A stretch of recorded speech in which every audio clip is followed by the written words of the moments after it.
बहुत समय पहले एक विशाल जंगल में सियारों का एक झुंड रहता था। उन्हीं में से एक था नीलकंठ। नीलकंठ नाम का सियार छोटा और कमजोर था और अक्सर दूसरे जानवर उसका मजाक उड़ाते थे। ये बात उसे बहुत परेशान करती थी।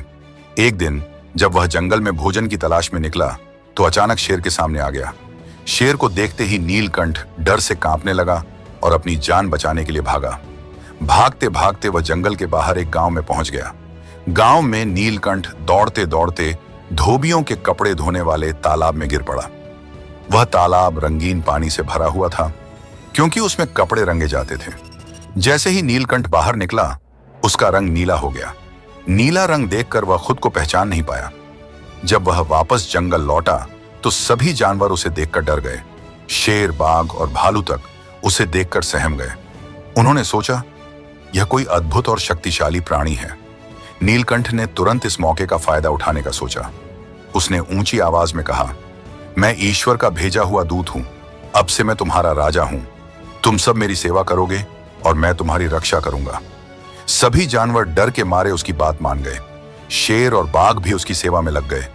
नीलकंठ ने अपनी शान से जीना शुरू कर दिया। उसे हर दिन स्वादिष्ट भोजन मिलता और कोई उसे परेशान नहीं करता था।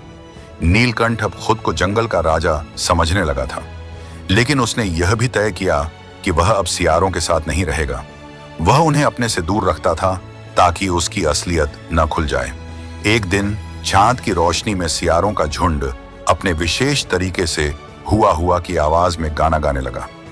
यह आवाज सुनकर नीलकंठ को अपनी सच्चाई याद आ गई। वह खुद को रोक नहीं पाया और वह भी हुआ हुआ करने लगा।